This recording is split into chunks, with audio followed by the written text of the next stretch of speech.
చాలామంది కపుల్స్ అడిగే ఒక బేసిక్ క్వశ్చన్ కానీ యూట్యూబ్లో కానీ ఇన్స్టాలో కానీ ఓపీడీ ఛాంబర్స్లో, మేడం మాకు ఫస్ట్ ఒక ప్రెగ్నెన్సీ వచ్చింది కానీ సెకండ్ ప్రెగ్నెన్సీకి డిలే అవుతుంది లేదా కన్ఫర్మ్ అవ్వట్లేదు అని చెప్పి అడుగుతూ ఉంటారు.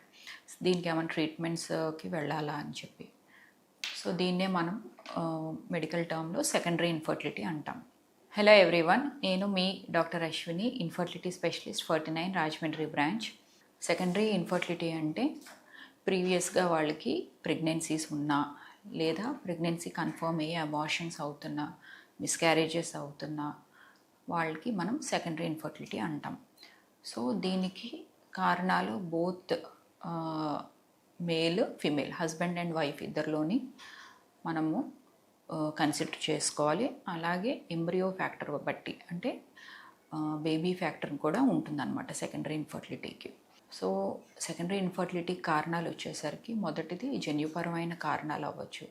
సో లోపల ఏర్పడిన ఎంబ్రియో లేదా పిండం ఏదైతే ఉందో అదేమన్నా జెనెటికల్లీ అబ్నార్మల్ ఉంటే క్రోమోజోమల్ అబ్నార్మాలిటీ అంటాం అనమాట. అలాంటివి ఏమన్నా ఉన్నా కూడా ప్రెగ్నెన్సీ అనేది ముందుకెళ్దు.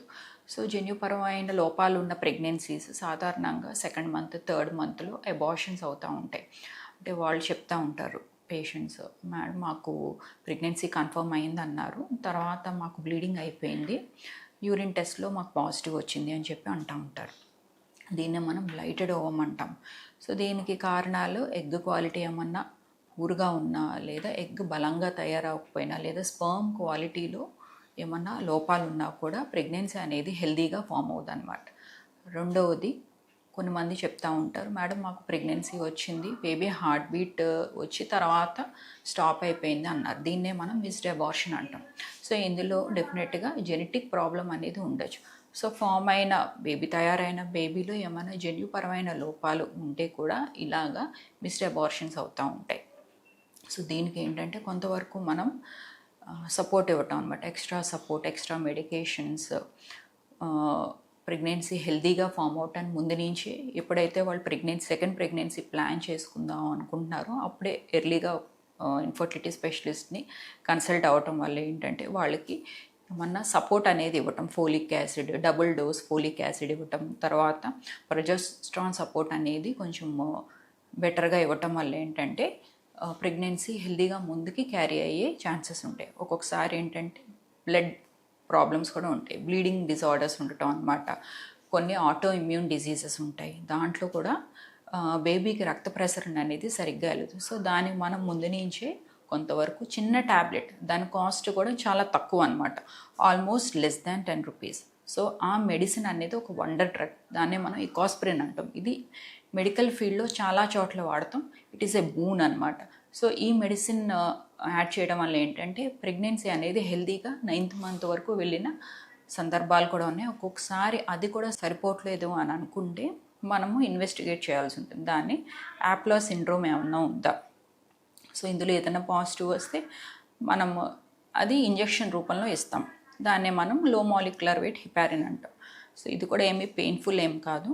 సో కంటిన్యూస్గా వాడటం వల్ల ఏంటంటే వీళ్ళకి ప్రెగ్నెన్సీ అనేది హెల్దీగా 9th మంత్ వరకు క్యారీ అవుతుంది అనమాట. సో ఇలా బ్లీడింగ్ డిజార్డర్స్ ఏమైనా ఉన్నా, ఆటో ఇమ్యూన్ ప్రాబ్లమ్స్ అనమాట. సో ఈ రోజుల్లో ఒకప్పుడు మీద ఆటో ఇమ్యూన్ ప్రాబ్లమ్స్ అనేవి కొంచెం ఎక్కువ అవుతున్నాయి. అది దేనివల్ల అవ్వచ్చు, థైరాయిడ్ ప్రాబ్లం వల్ల అవ్వచ్చు, డయాబెటీస్ వల్ల అవ్వచ్చు, ఇతరత్ర ఏ కారణాలు అనేది తెలియదు. సో మన బాడీయే దాన్ని రిజెక్ట్ చేస్తుంది అనమాట, ప్రెగ్నెన్సీని ముందుకెళ్ళనివ్వకుండా.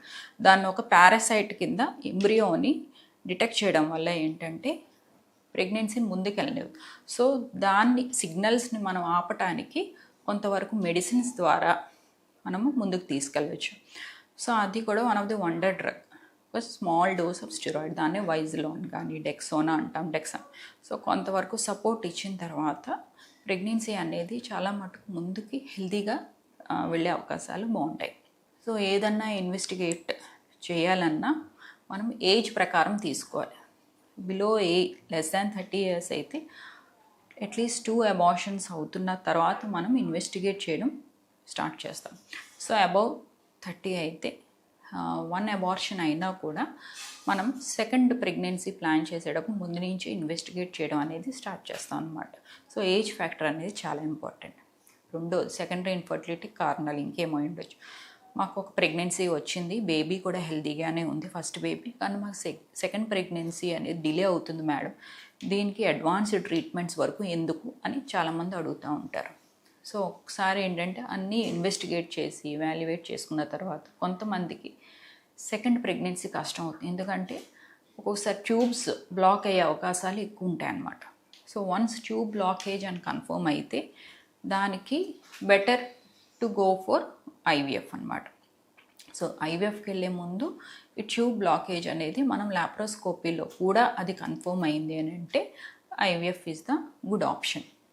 ఇంకొకటి థర్డ్, మేల్ ఫ్యాక్టర్. ఒక్కొక్కసారి ఏంటంటే మేల్స్లో కూడా స్పర్మ్ కౌంట్ అనేది డ్రాస్టిక్గా తగ్గుతుంటుంది, దానికి మెడికేషన్ అనేది అంత హెల్ప్ చేయకపోవచ్చు అందరికీ. సో అలాంటి వారిలో ఏంటంటే ఎర్లీగా ప్రెగ్నెన్సీ ప్లాన్ చేసుకుని కంప్లీట్ చేసుకోవాలి అనుకుంటే వాళ్ళ యొక్క కౌంట్ బట్టి ట్రీట్మెంట్స్లోకి వెళ్ళిపోవటం వల్ల వాళ్ళకి ప్రెగ్నెన్సీ అనేది డిలే అవ్వదు, అలాగే హెల్దీ ప్రెగ్నెన్సీ అనేది బెటర్గా ఉంటుంది. ఎందుకంటే మదర్ ఏజ్ అనేది కూడా చాలా ఇంపార్టెంట్, అంటే ఫ్యాక్టర్ అనమాట, ఇంపార్టెంట్ ఫ్యాక్టర్ ప్లే చేసేది మదర్ ఏజ్. సో ఇంకా సెకండరీ ఇన్ఫర్టిలిటీ కారణాలు ఏమో ఉండొచ్చు, ఇన్ఫెక్షన్స్ అవ్వచ్చు, ఎండోమెట్రియోసిస్ అవ్వచ్చు, ఫైబ్రాయిడ్స్ అవ్వచ్చు, సర్వైకల్ ఫ్యాక్టర్ అవ్వచ్చు, సర్విక్స్ ఏమైనా అన్హెల్దీగా ఉన్న సెకండరీ ఇన్ఫర్టిలిటీ రావచ్చు, ఇన్ఫెక్షన్స్ వల్ల ఒక్కొక్కసారి ఫైబ్రాయిడ్స్ ఫస్ట్ ప్రెగ్నెన్సీలో పెద్ద సిగ్నిఫికెంట్ సైజ్ ఉండకపోవచ్చు అనమాట, 1 సెంటీమీటర్స్ 2 సెంటీమీటర్స్, బట్ రాను రాను ఆ సైజ్ పెరిగే కొద్దీ ప్రెగ్నెన్సీ మీద ఇంపాక్ట్ పడుతుంది అనమాట. బేబీ పెరిగే ప్లేస్ని అవి కొంచెం డిస్టర్బ్ చేస్తూ ఉంటాయి. సో ఇవి కూడా సెకండరీ ఇన్ఫర్టిలిటీ కారణాలు అవ్వచ్చు. అలాగే ఎండోమెట్రియోసిస్ కూడా. సో డిపెండింగ్ అపాన్ వాళ్ళ యొక్క హిస్టరీ బట్టి, అలాగే వైఫ్ యొక్క హిస్టరీ బట్టి, హస్బెండ్ యొక్క కణాల పరీక్ష బట్టి మనం ఫర్దర్గా ఎటువంటి ట్రీట్మెంట్స్కి వెళ్ళాలి అనేది నిర్ణయించుకోవచ్చు అనమాట. ఇంకా ఫర్దర్గా మీకు ఏమైనా డౌట్స్ ఉంటే నన్ను రాజమండ్రి బ్రాంచ్ 49లో కన్సల్ట్ అవ్వచ్చు. Thank you so much.